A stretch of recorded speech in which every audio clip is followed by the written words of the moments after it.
ഇപ്പം ആരാണ് സെലിബ്രിറ്റി അല്ലാത്ത?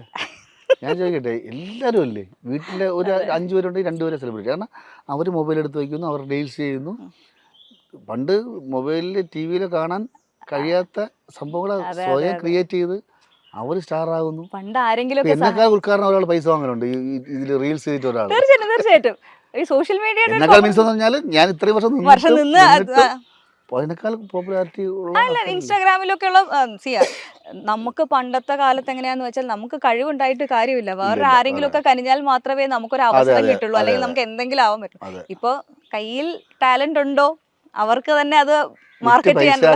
ഞാൻ പോയിട്ടെ ഇപ്പൊ എത്ര വീട്ടമ്മമാര് അല്ലെങ്കിൽ വീട്ടിലെ ആൾക്കാർ ഹസ്ബൻഡ് ആൻഡ് വൈഫ് എല്ലാം കൂടെ ചേർന്നുകൊണ്ട് ഓരോ സംഭവങ്ങൾ ചെയ്യണമെങ്കിൽ നാച്ചുറലായിട്ട് ചെയ്തിട്ട് പോയല്ലോ അവര് അല്ലേ? തീർച്ചയായിട്ടും ആ കാര്യത്തിൽ ഇപ്പൊ എനിക്കതിനാ ഇത് പിന്നെ ആരെ ആരാധിക്കാന്നുള്ളതാണ്. എല്ലാവരും പരസ്പരമായി ഞാനും സെലിബ്രിറ്റിയാണ് എല്ലാവരും.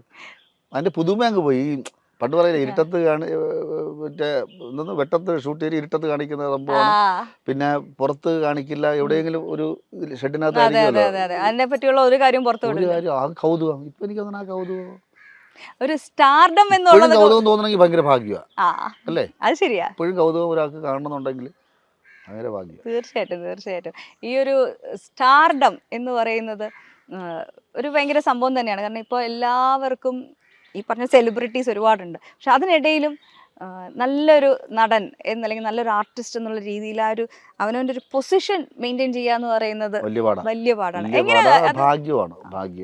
എങ്ങനെ തോന്നുന്നു ഈ ഒരു, അതായത് ഭയങ്കര ഒരു റെസ്പോൺസിബിലിറ്റി ഉള്ള പോലെ ഫീൽ ചെയ്യാറുണ്ടോ? ഒരുപാട് പേരില്ലേ, അപ്പം അതിൽ ഒരാളെ തന്നെ അങ്ങനെ തിരഞ്ഞെടുക്കുക. ഒരാളെ മീൻസ് അങ്ങനെയല്ല, ഒരുപാട് പേരിൽ ഈ കാറ്റഗറീസ് ഉണ്ടല്ലോ. ഇങ്ങനെ ആൾക്കാർ ഇഷ്ടപ്പെടുന്നവർ, എല്ലാവരും ഇഷ്ടപ്പെടുന്നുണ്ടെങ്കിലും പോലും കുറച്ചുകൂടെ നോട്ടബിൾ ആയിട്ടുള്ള ആൾക്കാർ. ഈ ഉപ്പുമുളക് ഇങ്ങനെ നമ്മൾ ഇത്രയും വർഷമായിട്ട് കാണുകയാണ്, ഇതിനകത്ത് പറയാൻ പറ്റുന്ന, അതായത് ഒരു അച്ഛനും അമ്മയും ഇത്രയും മക്കളുള്ളൊരു വീട്ടിൽ പറയാൻ പറ്റുന്നതായിട്ടുള്ള ഒരുവിധപ്പെട്ട വിഷയങ്ങളൊക്കെ എടുത്തിട്ട് അലക്കി കഴിഞ്ഞു. ഇതെങ്ങനെ വിഷയം ഉണ്ടാക്കുന്നു, അതൊരു വലിയൊരു സംശയമാണ് കേട്ടോ. മനുഷ്യരാ, നമുക്ക് ഓരോ വിഷയങ്ങൾ ഓരോ ദിവസം വരും. ഇപ്പം എൻ്റെ വീട്ടിൽ തന്നെ കണ്ടില്ല, ഓരോ വിഷയങ്ങൾ വരും, ഓരോ ദിവസവും ഓരോ വിഷയങ്ങൾ വരും.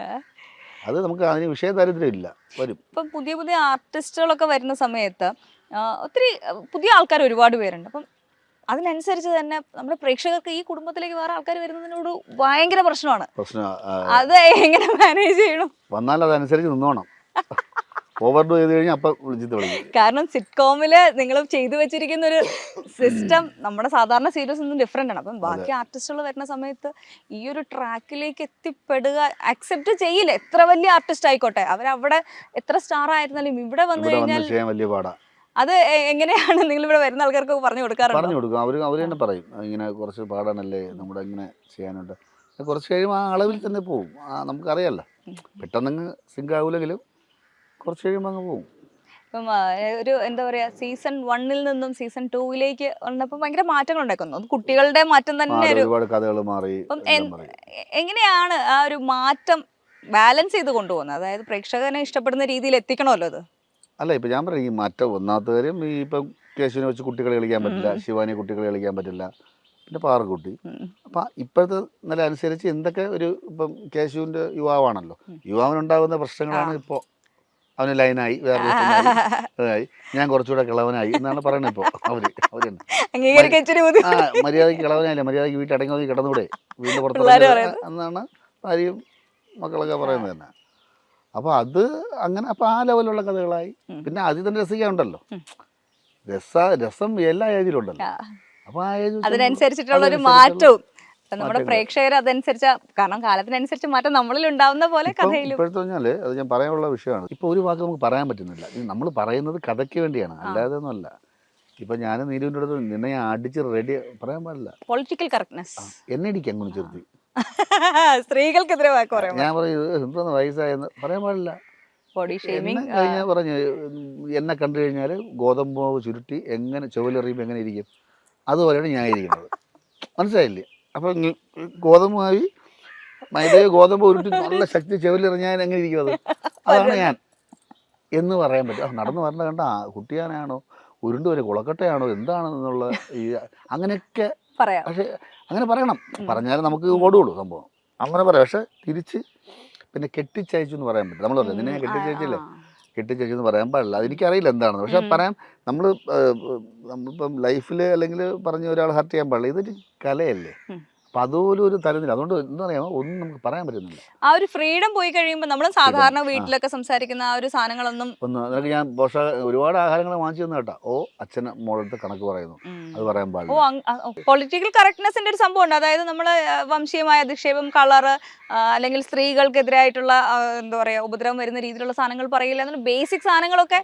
അല്ല അതിപ്പോ ഞാനൊരു പബ്ലിക്കായിട്ട് ഒരാളുടെ ഒരു ജാതിയോ അല്ലെങ്കിൽ ചെയ്താലും ഓക്കെയാണ്. ഇത് ഞാൻ പറഞ്ഞ ഇങ്ങനത്തെ പ്രശ്നങ്ങൾ പറയേണ്ട കാര്യങ്ങൾ പറയാതിരുന്നാൽ ഇത് ഒരു മെസ്സേജ് കൂടെ അല്ലേ. നമ്മൾ ഇതിലൂടെ അവതരിപ്പിക്കുന്നത് പറയാൻ പാടില്ല എന്ന് കാണിക്കുമ്പോൾ പറയണ്ടേ. അതെ, ആ ഒരു പറയാൻ ഉദ്ദേശിക്കുന്ന ഒരു രാഷ്ട്രീയം ഉണ്ടല്ലോ. ആരോഗ്യത്തിന് ഹാനി കാണിക്കുമ്പോൾ മറ്റേ വലിച്ചിട്ടല്ലേ കാണിക്കണേ. വലിക്കാതെ ദൂരെ വെച്ചിട്ട് എങ്ങനെ ആരോഗ്യം കാണിക്കും? അപ്പൊ അത് പിക്ചറൈസ് ചെയ്യണ്ടേ, അത് കാണിക്കണ്ടേ. എന്നാലും നമുക്ക് പറയാൻ പറ്റും സിഗരറ്റ് വലിയും കള്ളുകൂടിയും ആരോഗ്യത്തിന് ഹാനികരമാണെന്ന് നമ്മൾ ചെയ്ത് കാണിക്കണ്ട. അവ ചെയ്ത് കാണിക്കുന്നത് കലയിലൂടെ അല്ലേ, ഇതിലൂടെ. അപ്പൊ അതുപോലും പറ്റുന്നില്ല. ചേട്ടന് തോന്നുന്നുണ്ടോ നമ്മൾ ഈ ഫിക്ഷനിലൊക്കെ അല്ലെങ്കിൽ നമ്മൾ എന്റർടൈൻമെന്റ് പർപ്പസിന് വേണ്ടി കാണിക്കുന്ന സിനിമ, സീരിയൽ പോലെയുള്ള സാധനങ്ങൾ നമ്മുടെ ഒരു സമൂഹത്തില് അല്ലെങ്കിൽ യങ്സ്റ്റേഴ്സ് എന്നുള്ള ആൾക്കാരെ ഇൻഫ്ലുവൻസ് ഡയറക്ട്ലി ചെയ്യപ്പെടുന്നു തോന്നുന്നുണ്ട്? നല്ല കാര്യങ്ങളുണ്ട് അല്ലേ, നല്ല കാര്യങ്ങൾ എന്തുമാത്രം ഉണ്ടല്ലേ. അതൊന്നും ഒരിക്കലും അത് നമുക്കതൊരു പിടിവള്ളിയാണ്. അങ്ങനെ കാണിച്ചല്ലോ, അതുകൊണ്ട് എനിക്ക് കാണിക്കാം.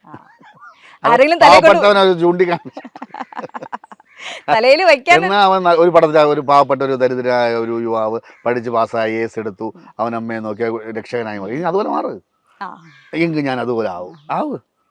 മറ്റേ വെള്ളമടിച്ച് ഓടിക്കട്ടെ, എന്നാ പിന്നെ ഞാൻ വെള്ളമടിച്ച് ഓടിക്കട്ടെ എന്ന് പറഞ്ഞാൽ ആ സിനിമ കണ്ട് എന്നൊരു കാര്യമുണ്ട്. ഇതൊക്കെ ചുമ്മാ ബാലിശ്യമായ കുറേ കാര്യങ്ങൾ, ഒരു കാര്യമില്ല.